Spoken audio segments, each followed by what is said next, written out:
Ito yung ilisi natin guys, oh. Hindi na tanggal ng bagyo. Yan, yupi-yupi. Oh. Yan, yung iba, oh. Yupi-yupi, oh. Yung tsura niya. Yan, oh.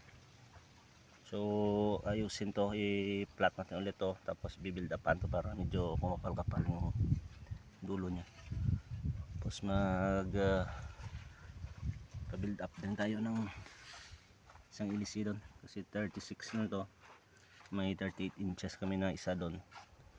So build upan natin yun at saka gagamitin para na subukan kung okay rin ba. So yan lang muna guys, 29 inches lang to guys, pinadagdagan namin para na maging 36. So yan,